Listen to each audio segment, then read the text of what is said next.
Muito bem, ministração de hoje é uma ministração, uma palavrinha em relação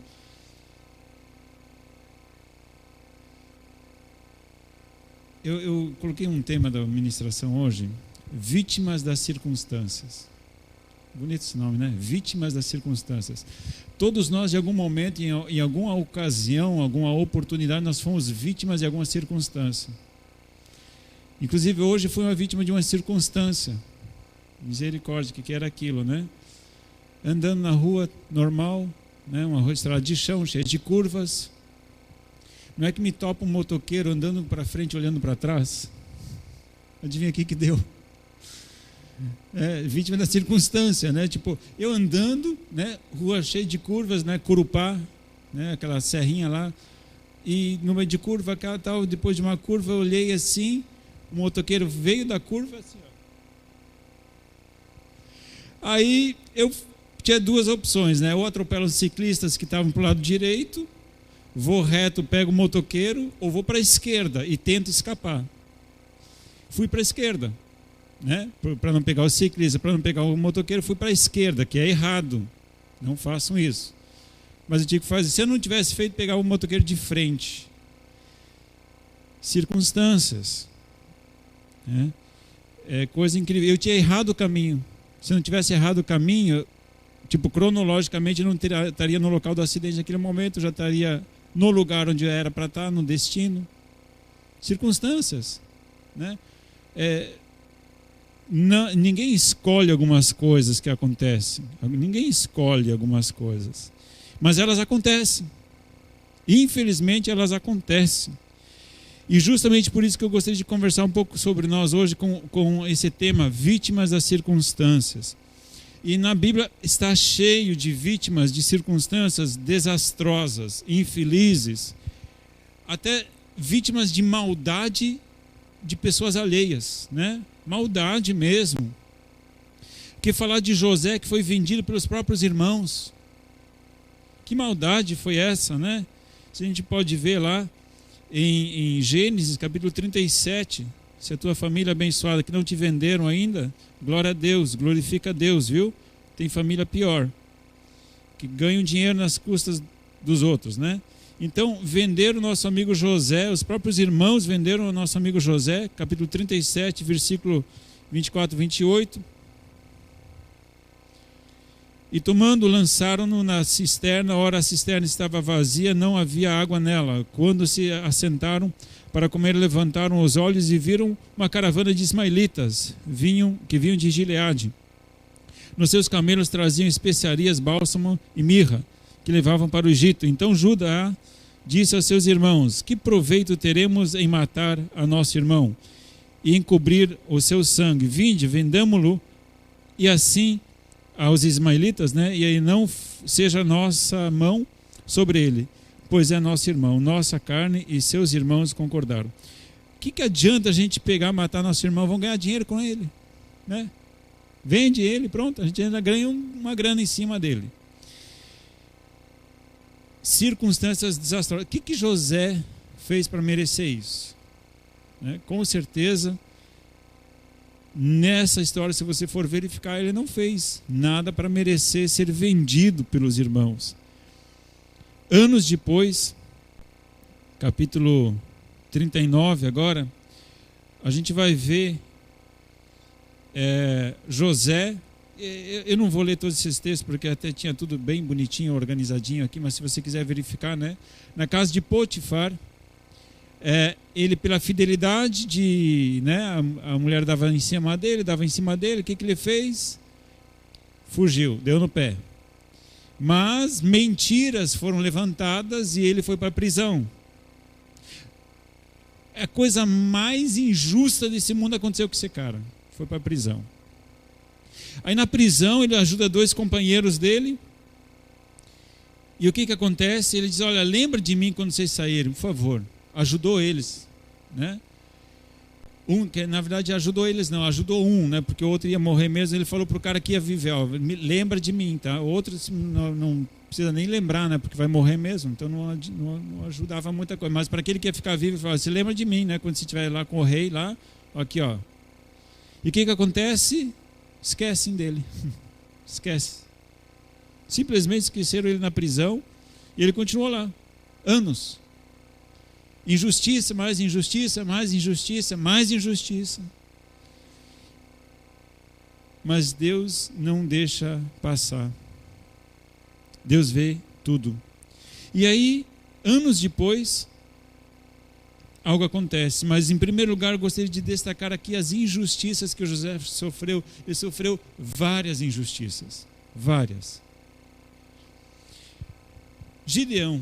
Gideão é outro cara que eu acho interessante, que quando Deus foi falar com ele, ele começa a brigar com Deus.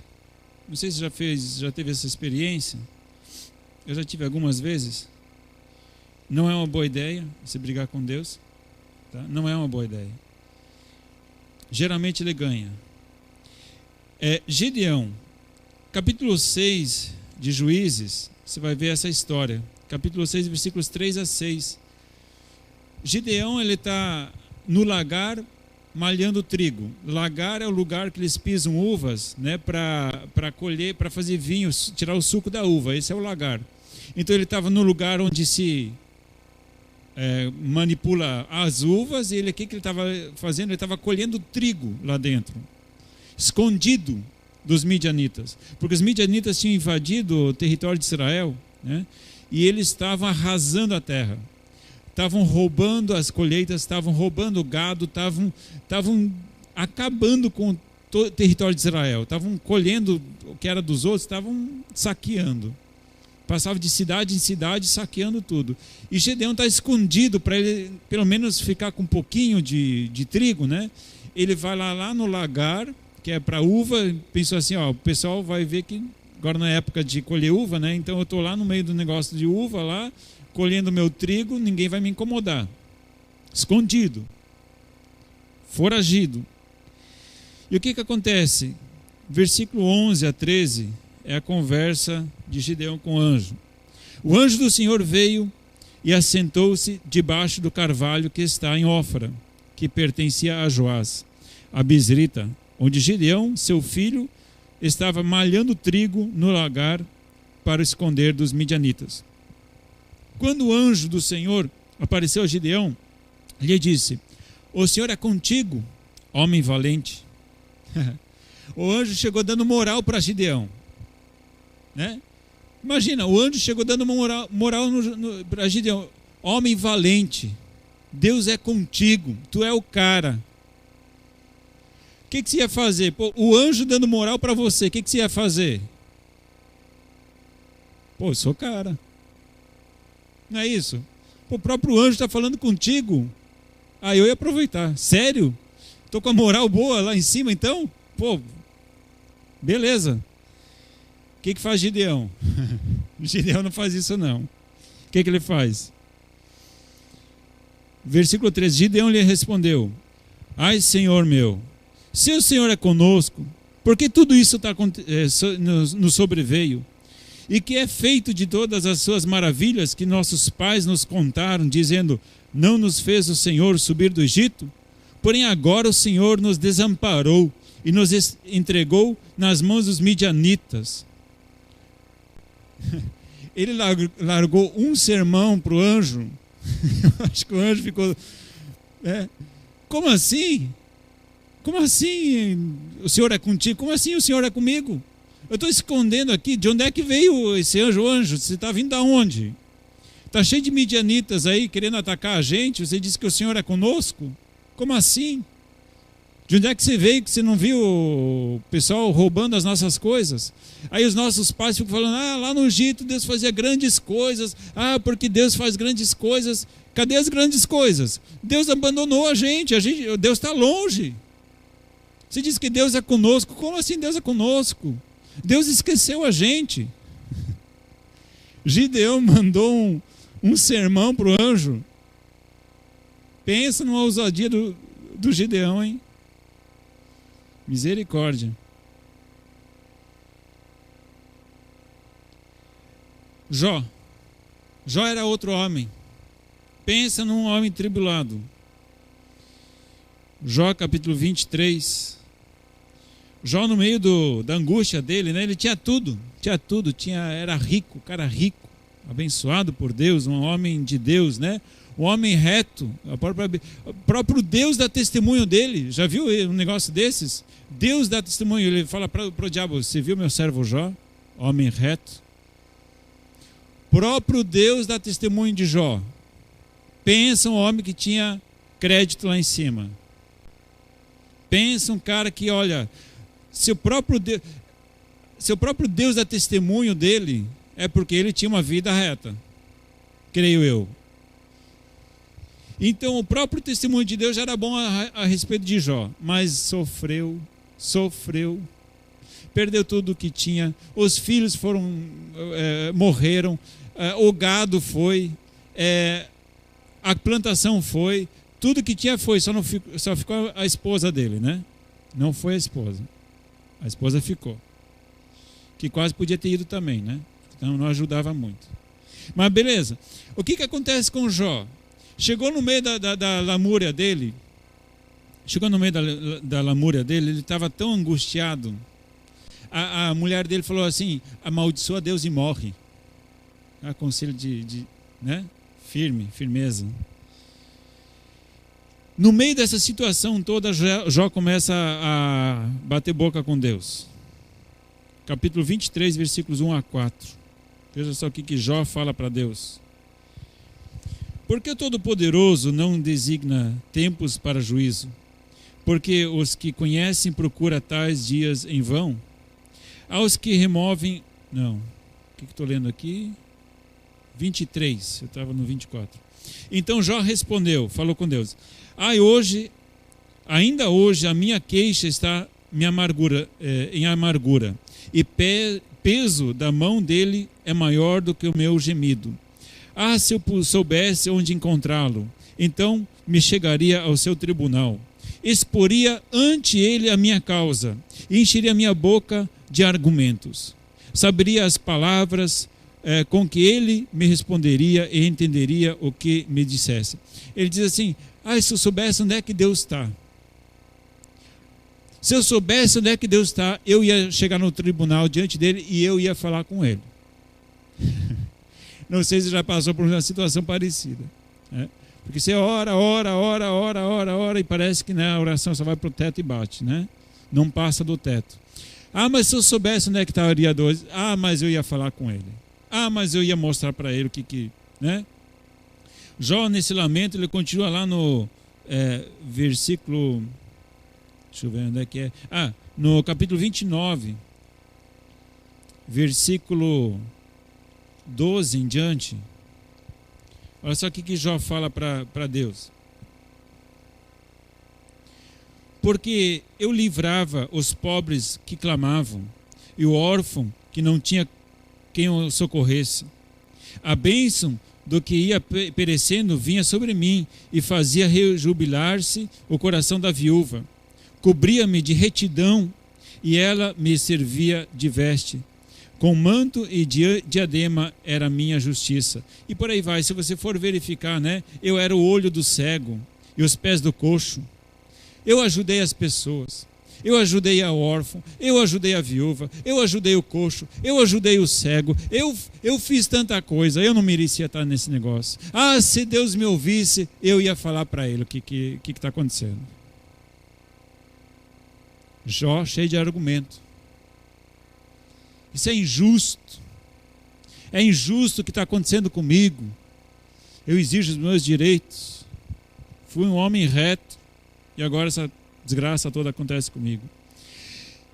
Olhando um pouquinho mais para frente, a gente vê Elias. Pensa um homem atribulado também. Elias, ele teve uma grande vitória sobre os profetas de Baal. Vitória extraordinária, tremenda. Fez o fogo descer do céu. Foi um momento impactante. E o que acontece? Logo depois disso, Jezabel, a rainha, manda matar Elias. Manda matar Elias. Elias foge com medo e angústia. Capítulo 19, versículo 4, diz assim. 19:4.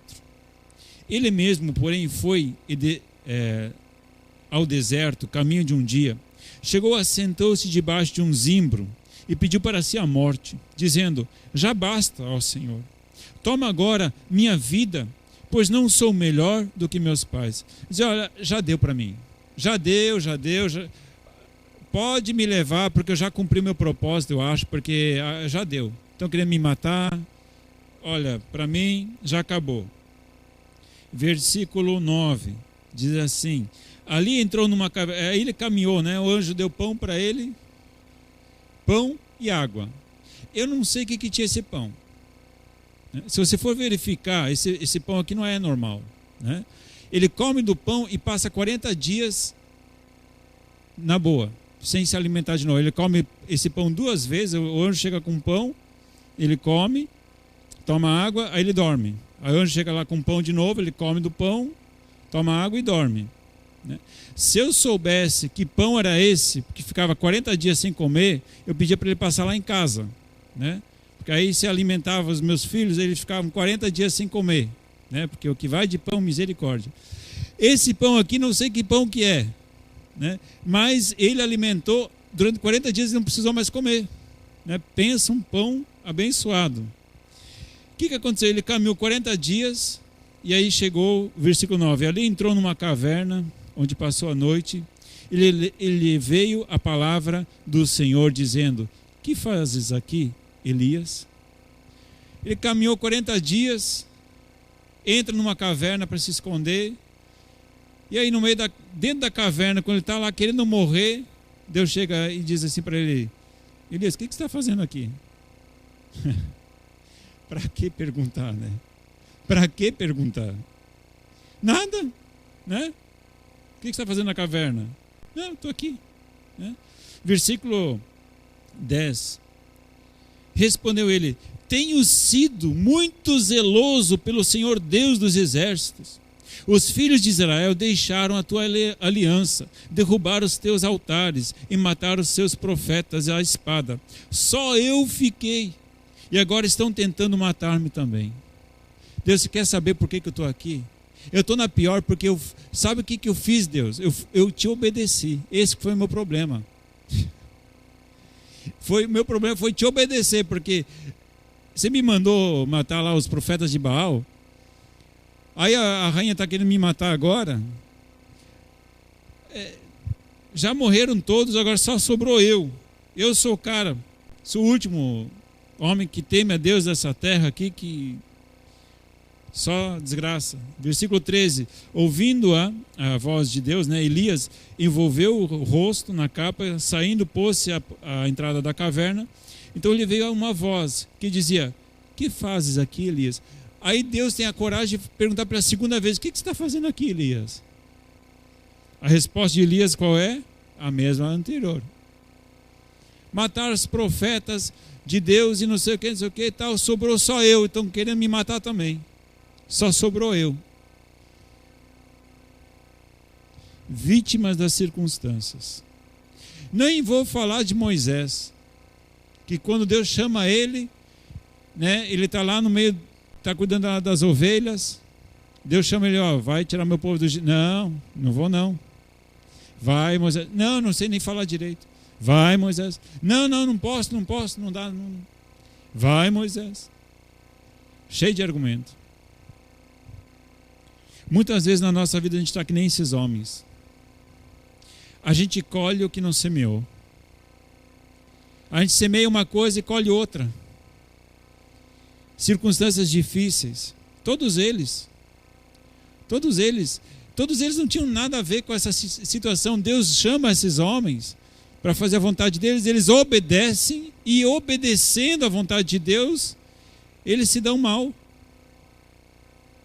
Já pensou num negócio desses? Injustiças, vítimas das circunstâncias. Quantas vezes a gente não passa por situações que a gente não merece? Você não pediu para colher aquilo. Justamente por você querer fazer a coisa certa, parece que as coisas erradas é que sobram para você. E agora? O que Deus faz? Vocês viram que todos eles começam a brigar com Deus? Só José, eu acho que José, ele era um cara diferenciado, né? José, ele não briga com Deus. Não está escrito, mas eu acho que lá no coração dele ele deve ter pensado algumas coisinhas, eu acho. Só pode, porque se ele era humano... Agora, você vê que todos os outros homens começam a brigar com Deus. É injusto, Deus. Eu não mereço isso. E por aí vai. Como é que Deus reage a essas situações? Vamos ver como é que Deus reage? Veja lá José. A gente viu José, né? Volta lá para Gênesis, capítulo 37. Gênesis 37. A gente vai ver o que José, como é que José ele chega a discernir, desculpa, não é 37, é Gênesis 45. Ele é vendido, é esquecido na prisão, né? Preso de uma forma incorreta. Gênesis capítulo 45, versículos 7 e 8. Veja só o que Samuel, José, né? Já estou trocando todo mundo. O que José fala para os irmãos depois de anos e anos e anos? A curva, né? Ele foi vendido e tal, a curva desce, chegou na prisão.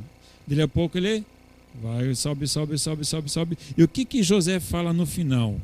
Veja só o que ele fala. Versículo 7 e 8 do capítulo 45.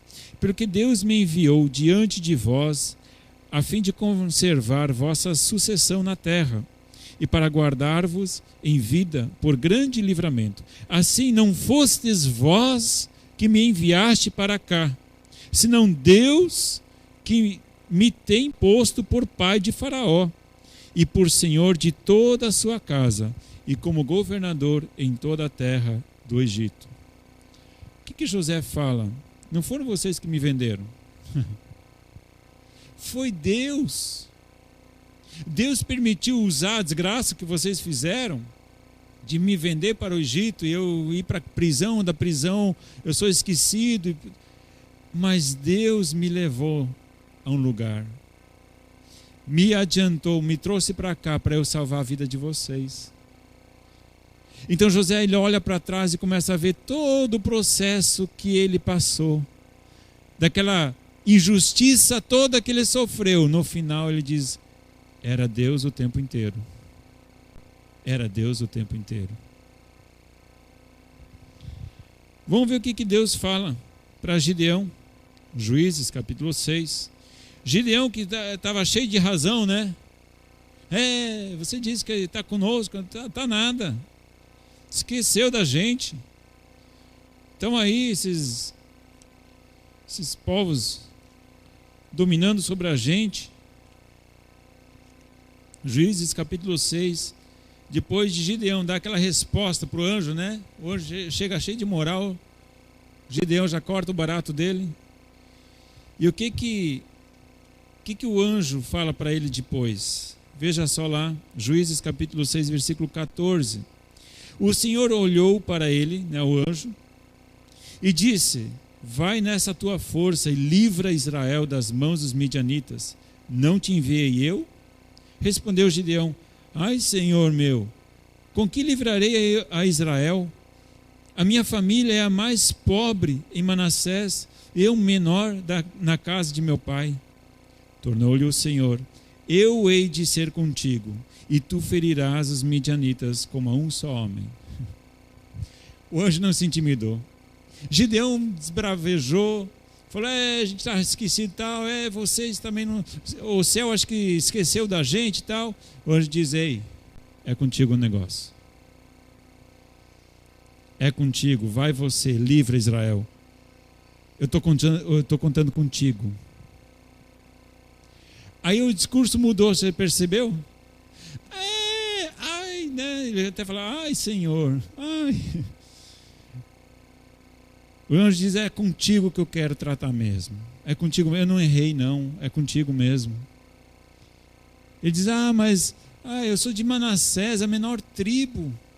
A minha família é a menor. Quem sou eu? Não sou ninguém. Ele, antes de todo, cheio de razão, né? Porque a situação está ruim, a situação está feia, a situação está assim. E aí Deus fala, ei, eu quero você para mudar esta situação. Ela está ruim, ela está assim, ela está assado, e eu estou chamando você para mudar isso. Eita! Ô Deus, não, vamos conversar um pouco melhor, né?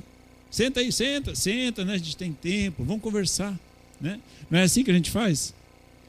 Quando a coisa pega para o nosso lado, né? Quando a gente culpa os outros, quando a gente empurra a culpa para os outros que são injustos, os outros, eu não merecia, eu não deveria estar aqui, isso é não sei o quê. Aí Deus fala, ei, é contigo. Eu estou chamando você. Não é bem assim. E o anjo diz, não, é contigo mesmo. Eu não errei. Eu sou contigo. Eu vou te fortalecer. Na verdade, você não é nada mesmo. Mas a questão é que eu vou estar com você. Você vai debaixo de uma palavra minha. Você não vai no teu nome, você vai no meu nome. Você não vai porque você quer, porque você pode. Você vai porque eu estou mandando. É por isso que você tem que ir. Não é porque você vai na tua força. Você é fraco mesmo, você é da menor tribo mesmo. Ninguém te reconhece mesmo. Mas você não vai porque você é alguma coisa. Você vai porque eu estou falando que você é alguma coisa. E você vai porque eu estou mandando. Opa! Gideão sentiu a pressão nessa hora. Gideão sentiu a pressão. Ele disse, olha, Deus, se esse negócio é verdade mesmo, se isso é verdade mesmo que você está falando, então vamos fazer o seguinte, eu vou trazer um sacrifício, tá, para o Senhor, e aí, se o Senhor se agradar e receber esse sacrifício, é porque é comigo mesmo. E aí ele foi lá, matou um bicho, né, cordeirinho e tal, fez um sacrifício bem bonito e trouxe para o anjo. Veja só o que ele faz lá, versículo 12, não, foi em versículo 11, veja só o que ele faz. No 11 já li.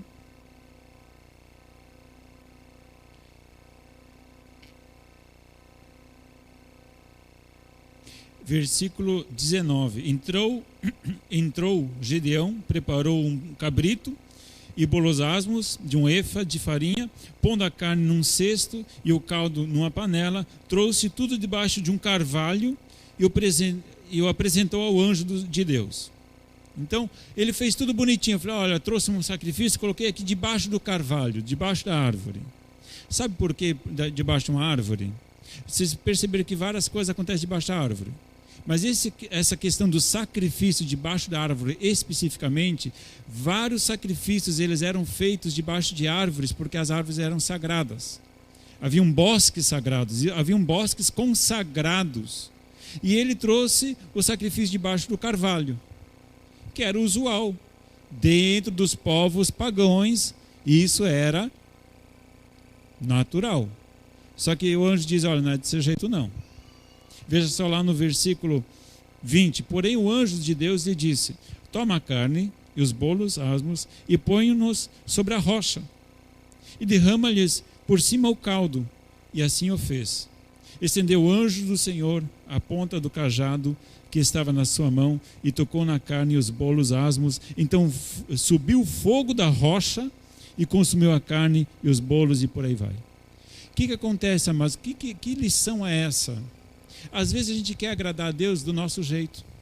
A gente faz um sacrifício, a gente até faz uma coisa para Deus, mas não é do jeito que Deus quer, é do jeito que o homem quer. Aí o anjo diz, ei, não é desse jeito. Põe em cima da rocha, porque quando Deus faz alguma coisa, em cima da rocha.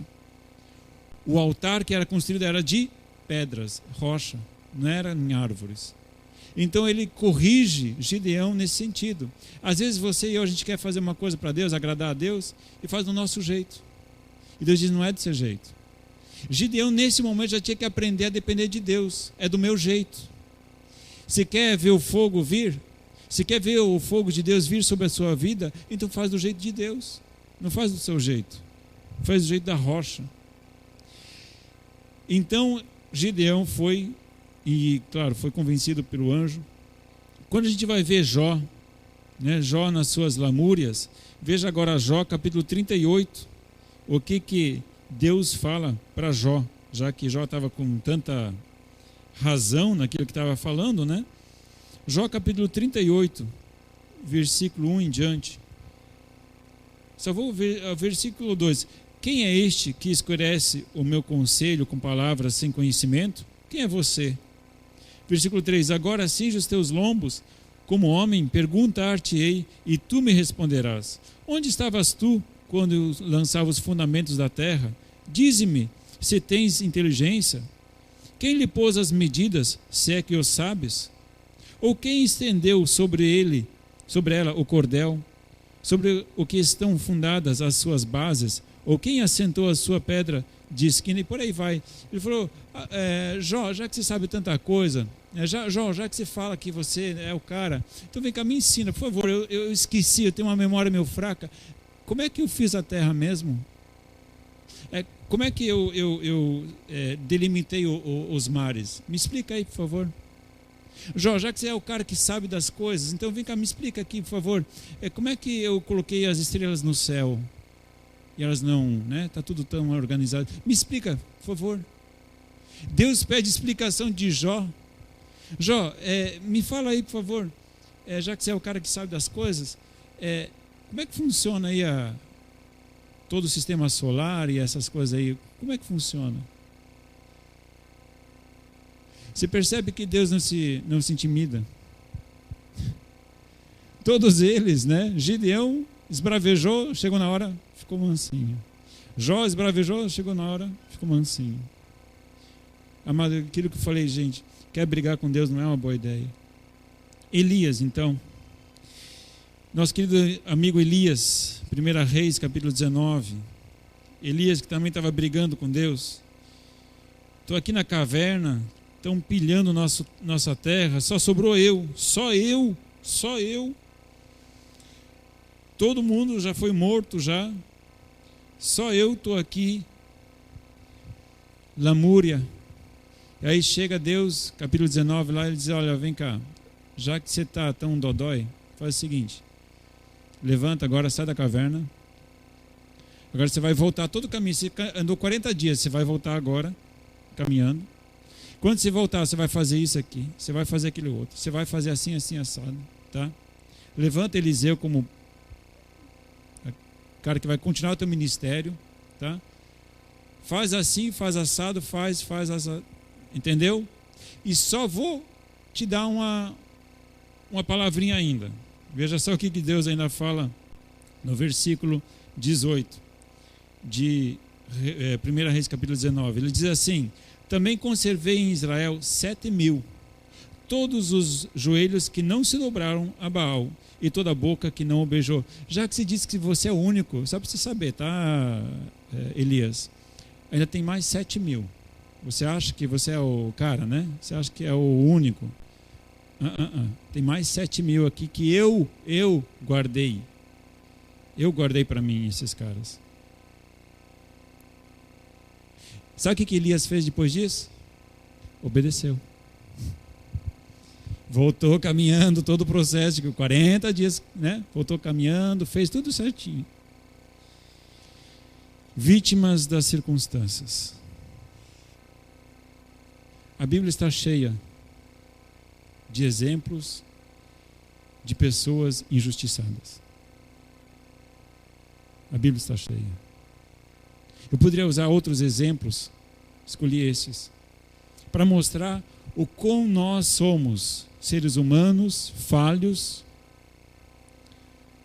e muitas vezes injustiçados, e praticamos injustiças também. A gente não é só vítima, não. A gente já praticou nossas injustiças também, com certeza. A questão é como é que a gente lida com isso. E a melhor forma de lidar com isso é como eles fizeram, briga com Deus. Reclama com Deus. Briga com Deus, sim. Porque se a gente está sendo injustiçado, a melhor coisa é a gente brigar com Deus. Eu falei que não era bom, né? Mas é o caminho. Deus às vezes nos provoca com injustiças para ver o quanto nós queremos buscar a vontade dEle. Final de semana passado, no final da pregação, eu falei sobre a viúva que buscava o quê? Juízo diante do juiz iníquo, né? O juiz injusto. Ela chegava lá, faz justiça, e o cara não fazia nada. Faz justiça, e ele nem se mexia. E importunava, e Jesus contou essa historinha para identificar uma coisa, para nos ensinar uma coisa: orar sem cessar, sem esmorecer. Não desistir de orar, perseverar. Mas não somente isso, porque depois de orar e reclamar, e Deus nos dá a resposta, agir. Todas essas pessoas que a gente viu, elas agiram, porque Deus as tinha chamado para agir. E para concluir a ministração, eu vou usar o exemplo de Jesus. Se houve alguém maior, mais injustiçado nessa terra, foi Jesus. É ou não é? Ou ele foi muito ruim para merecer a morte que ele morreu? Qual foi o pecado de Jesus para merecer a morte que ele morreu? Ele não fez nada. Por que ele veio para a terra? Por causa de mim e por causa de você. Só por causa disso. Toda a vida dele foi de abnegação e de injustiça. Toda a vida dele. Morreu numa estrebaria. Nasceu numa estrebaria, né? Morreu, misericórdia. Nasceu numa estrebaria. Lugar mais, né? Onde é que um filho de Deus poderia nascer? No lugar mais pobre. Dentro de uma manjedoura emprestada. Ei, a manjedoura não era deles. Era da vaca. Né? A vaca gentilmente emprestou a manjedoura para Jesus. Pensa numa situação. Alguns dias antes de ele morrer, crucificado, ele entra com um jumento emprestado. Jumento emprestado para entrar em Jerusalém.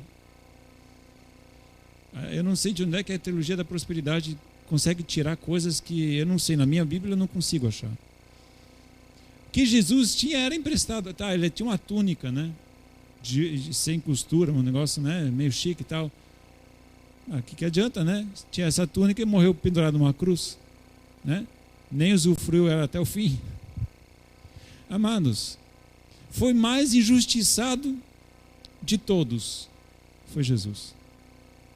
Por causa de mim, por causa de você. Porque ele levava sobre si o seu e o meu pecado. Que justiça há nisso?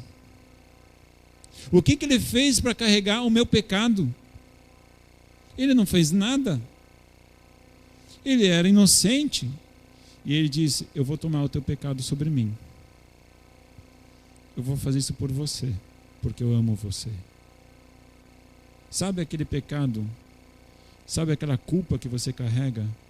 Vem cá, dá para mim. Eu vou carregar. É isso que ele fez. O homem mais injustiçado dessa terra. Eu tenho vários textos bíblicos, mas vou deixar eles de lado. O homem mais injustiçado dessa terra foi Jesus Cristo. Por mim e por você. Sabe para quê? Para depois ele dizer: vem cá. Eu quero fazer de você um pregador de justiça. Eu quero fazer de você alguém que testemunhe de mim para as outras pessoas. Eu quero fazer de você um missionário. Ah, pastor, mas eu tenho uma empresa. Ah, pastor, mas eu sou professor de uma... Não, missionário onde você está. Na empresa que você está, aonde você trabalha, ali você é um missionário. Ali você é um enviado meu. Ali eu quero que você seja sal e luz. Não precisa sair do país. E se for para sair do país também ele vai te avisar. Mas tudo começa ali onde você está. Em primeiro lugar, ele quer te salvar. Ele quer tirar o teu pecado. Em segundo lugar, ele tem uma missão para você. Todos esses que brigaram com Deus no final foram convencidos e cumpriram com o seu chamado. O que você vai fazer? O que você vai fazer? Só tem duas chances. Reconhecer que ele carregou o seu pecado e dizer: Senhor, obrigado. Eu hoje quero descarregar diante de ti. Se eu não reconheci, se eu ainda nunca agradeci por isso, hoje eu quero agradecer, Deus. que você me livrou da condenação da morte, porque essa era minha. Aquela condenação de morte da cruz, essa era minha, porque meu pecado deveria me prender naquela cruz e você tomou o meu lugar. Então hoje eu quero te agradecer. Em segundo lugar, Deus, se eu puder fazer qualquer coisa em gratidão, eis-me aqui. Seja feita a tua vontade e não a minha. Aquilo que Jesus falou. Seja feita a tua vontade e não a minha. Gostaria de te convidar a ficar de pé. A gente vai para a ceia. Se nessa noite Deus tocou no teu coração, se nessa noite você sentiu o Espírito Santo de Deus tocando no teu coração, dizendo: ei, essa palavra é para ti. É por ti que eu morri. É por ti que eu fui para aquela cruz. É a tua vida que eu salvei ali. É a culpa do teu pecado que me levou para aquela cruz. Hoje é o dia de você dizer: Senhor, eis-me aqui. Obrigado, Senhor. Obrigado pelo teu sacrifício. Obrigado por aquela obra na cruz. Se tem algum pecado que você ainda não se arrependeu, não confessou para Ele, este é o momento de dizer: Senhor, me perdoe, porque até hoje não era claro isso na minha mente. Senhor, me perdoe porque até hoje eu não dei o valor devido para a sua morte, mas hoje eu entendi. Hoje eu entendi que na verdade sou eu que deveria estar ali. Hoje à noite é dia de você dizer: Senhor, obrigado. Essa injustiça que o Senhor carregou era minha injustiça. Fui eu que preguei você na cruz. Eu sou o culpado. Feche seus olhos neste momento. Fale com Jesus neste momento. Em primeiro lugar, confesse a Ele. Confesse a Ele aquilo que está na tua alma, que talvez já está há anos te incomodando e você nunca teve coragem para falar: Senhor, tira isso de mim. Isso me incomoda demais. Me perdoe, Senhor. Esse é o momento de você dizer: Senhor, me perdoe. Me perdoe pela injustiça que eu criei para aqueles que estão ao redor de mim ou aqueles da minha família. Me perdoe, Senhor. E em segundo lugar, nesta noite você pode dizer: Senhor, obrigado. Te louvo, eu te agradeço, meu Pai querido, que o Senhor enviaste Cristo Jesus para nos tirar os pecados e arrancar de nós a acusação do mal. Louve e agradeça a Deus pela salvação que Ele te deu. Adore a Deus pelo benefício da cruz de Cristo. Pai, nós te louvamos e te agradecemos, porque o Senhor tem sido maravilhoso em nossas vidas, porque o teu sacrifício trouxe vida a todos nós e vida em abundância. Ó Pai, nós te louvamos e te agradecemos. Tu és tão bom e tua graça e tua misericórdia duram para sempre. E assim como nós somos perdoados, o Senhor também nos ensina de perdoar o nosso próximo, que nós possamos cumprir o teu propósito, perdoando aqueles que nos têm ofendido. E assim nós vamos cumprir a lei de Deus, perdoando e amando. Ensina-nos, ó Pai, a cada dia trilharmos nessa via, Senhor. Em nome de Jesus. Em nome de Jesus.